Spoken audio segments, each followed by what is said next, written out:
السلام عليكم خياتي حباباتي، مرحبا بكم في قناتكم قناة كل ما لذ وطاب مع وسيم. وش راكم خياتي العزاز؟ ان شاء الله تكونوا كامل بخير وعلى خير ان شاء الله. يا رب يلقاكم هذا الفيديو في احسن الاحوال وتكونوا كامل مهنيين وفي صحة جيدة. قبل ما نبداو لا فيديو نتاعنا ما ننساوش نصليو كامل على الحبيب المصطفى محمد عليه افضل الصلوات والسلام.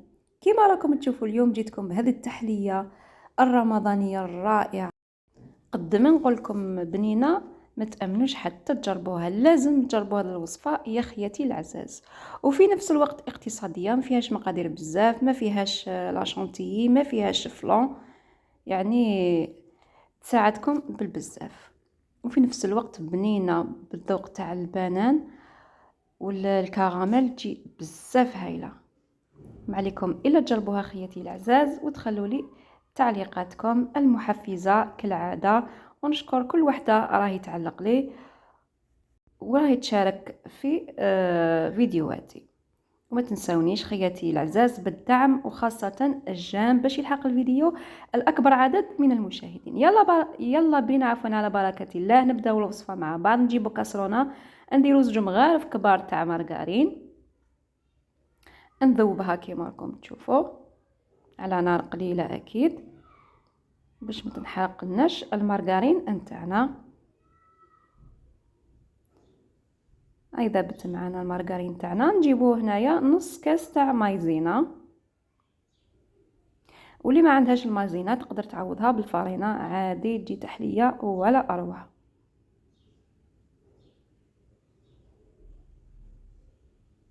نخلط واحد دقيقه، يعني واحد الدقيقه وحنايا نخلطو في المايزينا عفوا مع الزبده هذيك.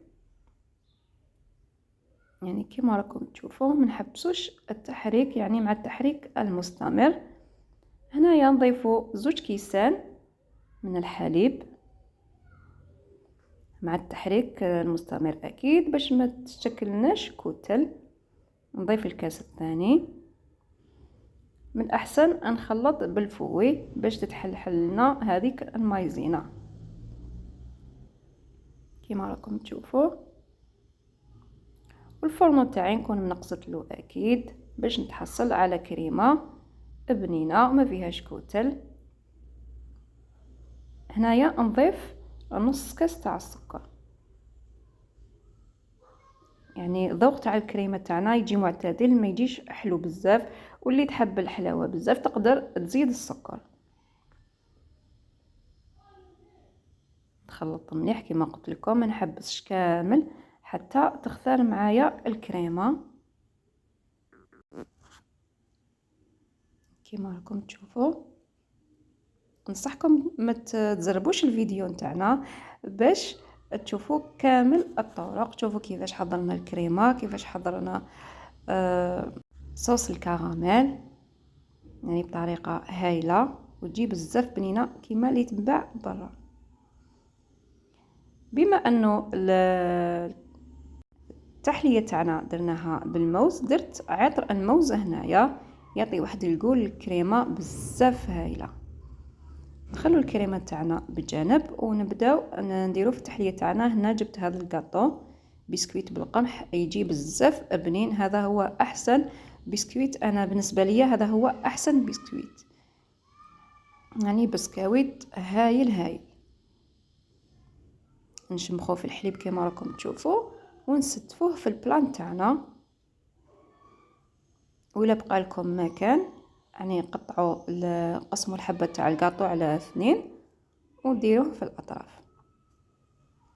انايا درت حبه على حبه باسكو الكاطو يجي بزاف رقيق، يجي رقيق، اما لا درت زوج حبات على بعضها. يعني كما راكم تشوفوا جات واحد التحليه بنينه بنينه بنينه تقتل بالبنه. ما عليكم الا تجربوها خياتي العزاز وتخلوا لي رايكم. نكمل نستف كامل الكاطو تاعي، نديرو في الحليب ونستفو كامل صاير داير كما راكم تشوفوا. من بعد نجيب الكريمه تاعي نزيد نخلطها، ما نديرهاش قباله، نخلطها مليح باش تزيد تبرد لي شويه، ما نديرهاش سخونه بالبزاف. على هذيك طيبتها هي الاولى. من بعد نفرغها فوق الكاطو تاعي كما راكم تشوفوا. نحاول نوزعها كامل على الكاطو تاعي، من بعد نساويها بلا سباتول نتاعي كما راكم تشوفوا. من بعد نحطها في الفريجيدير تبرد. هنايا نمرو نخدمو لاصوص كراميل تاعنا. عندنا كاس من السكر، نديروها في كاسرونه، نحطوها فوق الفرن، نقصو الفرن ابتي فو، وما نحركوش كامل السكر نتاعنا، نخلوه يذوب وحده. مره على مره نحركو الكاسرونه فقط كيما راكم تشوفوا، نهزوها فقط، نزغدوها كيما نقولوا، يعني كيما راكم تشوفوا مره على مره نولي ليها نزغدها حتى يذوب لي كامل هذاك السكر نتاعي، يعني كيما راكم تشوفوا. يعني طريقه سهله وناجحه، وهذه لاصوص تجي بزاف بنينه. كي يقرب السكر يذوب لي كامل باش نحركها بمغرفه تاع الحطب، ننصحكم تستعملوا مغرفه تاع الحطب. من بعد نضيف كاس تاع الماء، بالك تنحرقوا خياتي، بعدوا وجهكم وبعدوا يديكم كيما راكم تشوفوا. من بعد راح يتحجر السكر معايا مع النورمال، خلوه نقصوا للفرن وخلوه يذوب وحده، مره على مره حركوه حتى يذوب كيما راكم تشوفوا.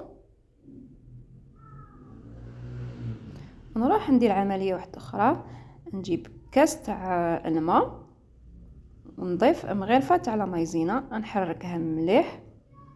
هذا الخليط راح نضيفه للصوص كراميل تاعي باش يعقد لي ويجي لي هايل كيما تاع برا. هنا راهو ذاب لي السكر نتاعي.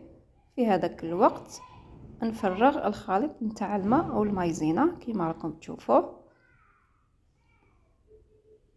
هذه التحليه خياتي تجي بزاف بنينه، خاصه اذا جاوكم مضياف ديروها في 10 دقائق توجدوها، ماشي ما فيهاش يعني تعقيدات بزاف،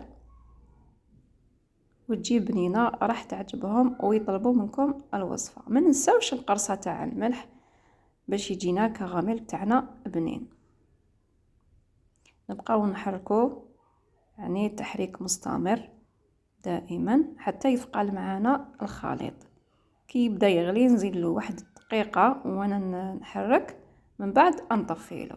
يعني لاصوص تاعي راهي واجده. كي نطفيله ندير له واحد نص مغرفه نتاع عطر الكراميل، يعني اختياري، الا كان عندكم الا ما كانش عندكم ماشي لازم. انا حبيت يعني كان عندي حبيت نضيفه له. نخلو لاصوص تاعنا تبرد شويه، من بعد نفرغوها فوق الخليط تاعنا، فوق التحليه تاعنا، فوق الكريمه هذيك اللي درناها، ونخلو شويه من الكراميل باش نزينو به للاخير، واحد 2 مغارف. نجيبو البنان تاعي، هنا كنت قطعت 2 حبات من الموز، يعني تقدروا ديروا حبه ماشي شرط ديروا 2 حبات، برك بعدوا الدوائر تاع البنان، يعني قطع تاع البنان. نجيبوا هذاك الكراميل اللي درناه، نديروا هذه العمليه شغل خطوط فوق التحليه فوق البنان. كان عندي شويه من الجوز درت له من الفوق كتزيين فقط، يعني اختياري كما تعرفوا الجوز يمشي بزاف مع الكراميل. وهاي لك التحليه تاعي واجده، شاهدكم في الجنه. نتمنى تجربوها يا خياتي العزاز وتخلوا لي رايكم. نقسم معاكم مغصو، هنا كانت مازال ما شدتش روحها مليح، يعني كي خليتها للصباح كانت شاده روحها خير.